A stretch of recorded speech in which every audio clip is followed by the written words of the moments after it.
Assalamualaikum warahmatullahi wabarakatuh. Bagaimana kabar teman-teman semuanya? Semoga teman-teman semuanya dalam keadaan sehat walafiat dan dilancarkan segala aktivitasnya.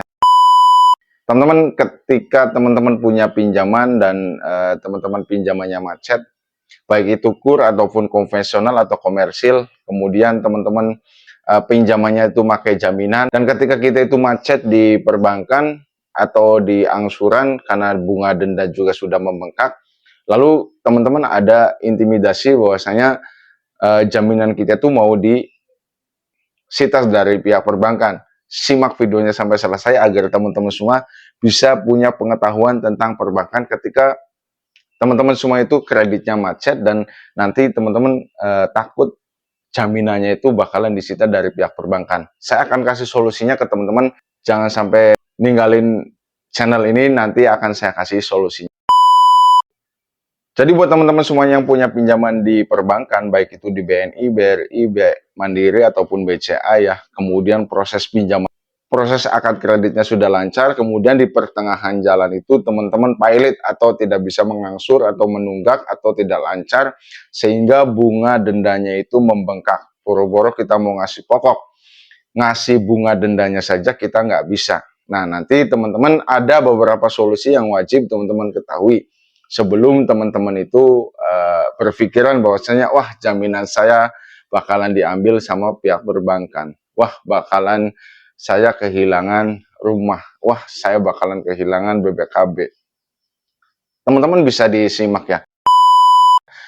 Sepengalaman saya teman-teman, ketika teman-teman itu punya kreditan kemudian macet ya, khususnya yang sistem permodalan, dan permodalan tersebut kita menggunakan jaminan ya.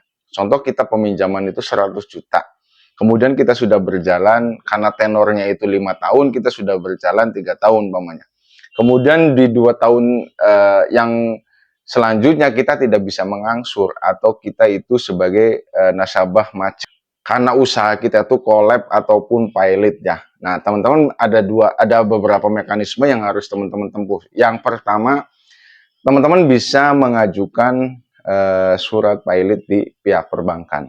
Nah, nanti dari pihak perbankan akan mempertimbangkan dari surat yang sudah dilayangkan ke pihak perbankan dari kita ya, sebagai surat pilot kita diberikan pihak perbankan. Nah, nanti pihak perbankan akan memperhitungkan atau mempertimbangkan dari surat tersebut.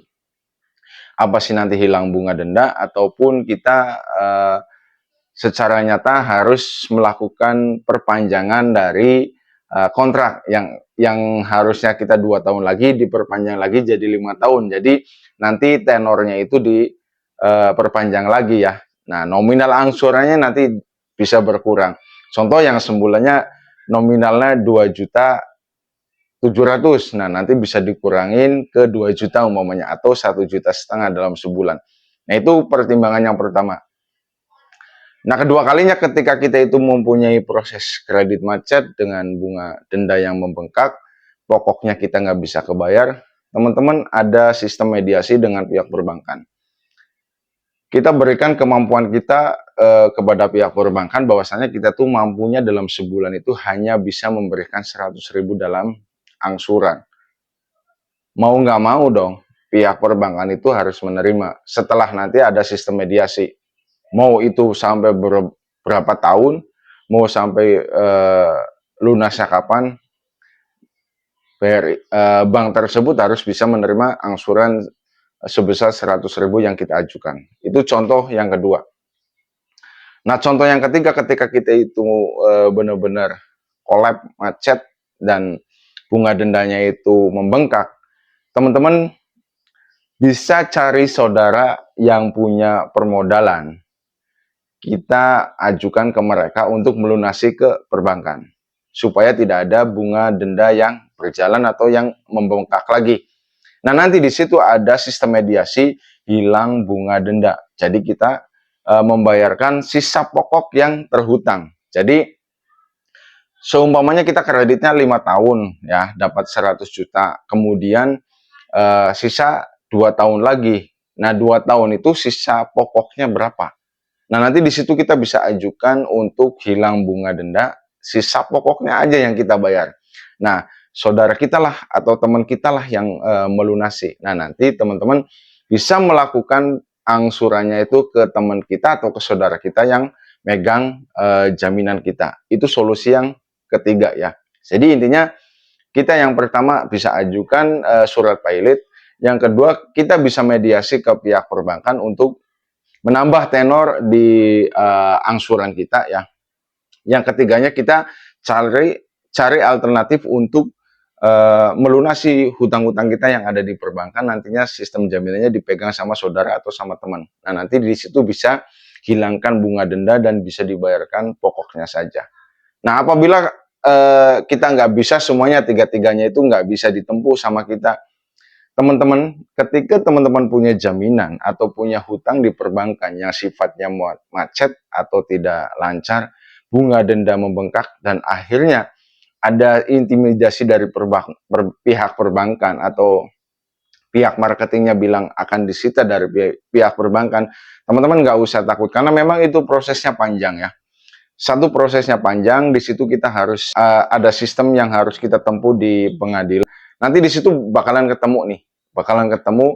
Nah, yang pertama kan kita mengajukan dari 3 surat ini, dari 3 opsi ini tadi nggak bisa diterima sama pihak perbankan, tetap maunya disita saja ya, dan diajukan proses di pengadilan. Nggak apa-apa, nanti pihak hakim lah yang bakalan menentukan kita tuh harus ngangsur ulang atau perpanjangan plafon atau kita tuh harus seperti apa, nanti pihak di pengadilan yang mengurusi ya.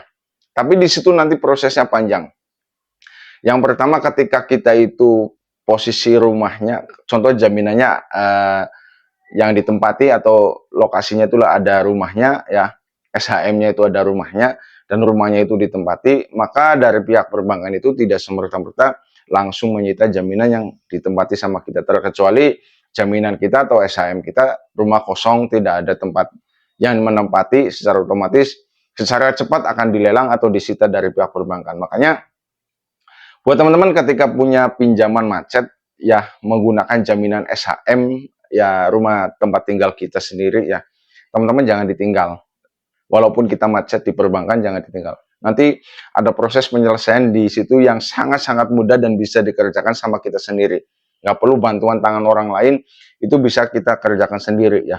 Nggak. Jadi yang penting SHM-nya sesuai dengan rumah kita sendiri, nanti bisa dibicarakan, bisa masuk. Walaupun kita nanti masuk ke pengadilan, itu masih bisa diusahakan lepas dari penyelesaiannya, itu bisa diselesaikan.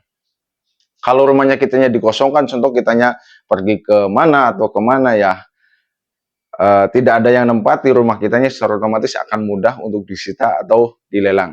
Tapi sekali lagi buat teman-teman yang punya kredit macet ya, bunga dendanya membengkak dan pokoknya saja nggak bisa dibayar, teman-teman ini prosesnya panjang. Ketika mau disita itu prosesnya panjang sekali, bukan setahun 2 tahun ya, bahkan bisa hampir 3 tahun. Itu belum tentu bisa menemukan titik terang ya. Karena apa? Karena ada sistem mediasi, sistem pengajuan pilot, ada sistem minta perpanjangan plafon atau lain sebagainya, atau nanti kita bisa menggunakan unsur saudara atau teman untuk melunasi ya.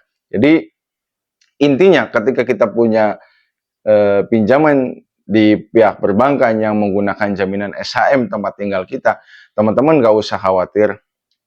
3 tadi bisa ditempuh, satu lagi nanti bisa ditempuh di jalur pengadilan. Kalaupun rumahnya masih ditempati sama kita, secara otomatis pihak perbankan pun selalu melobi ke kita untuk mengangsur pokoknya saja atau untuk melunasi pokoknya saja ya. Kalau rumahnya kitanya kosong atau tempat jaminannya kita itu kosong, pasti mudah untuk disita ya. Dari situ kita dapat pelajaran bahwasanya kita itu harus berhati-hati untuk yang namanya permodalan dapat minjem ya, dan kita dipakainya tidak sesuai dengan jalur, secara otomatis kita akan sengsara sendiri atau akan kesusahan sendiri kalau kitanya teledor, kalau kitanya nggak berhati-hati.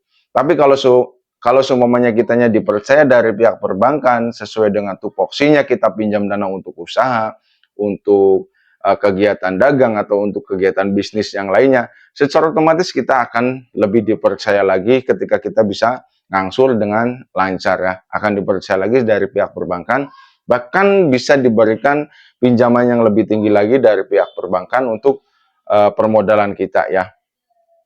Dari situlah kita bisa belajar dan nanti kita bisa menerapkan di kehidupan kita sehari-hari ya. Ketika kita lagi menghadapi mekanisme proses perbankan yang seperti itu, teman-teman coba dengan cara yang saya utarakan tadi ya. Nanti teman-teman bisa menemukan solusi yang terbaik buat penyelesaian kredit macet kita di perbankan. Mudah-mudahan video ini bermanfaat dan jangan lupa ketika teman-teman masih ada yang keraguan atau masih ada yang mau ditanyakan, silahkan masuk saja di kolom komentar. Nanti satu persatu akan saya balas sesuai dengan pengetahuan saya dan sesuai dengan apa yang saya kerjakan membantu teman-teman atau membantu saudara-saudara saya yang di lingkungan wilayah saya ya. Oke, jangan lupa like, subscribe, dan komennya untuk selalu mendukung channel saya lebih berkembang lagi ke depannya ya. Terima kasih dan saya akhiri. Assalamualaikum warahmatullahi wabarakatuh.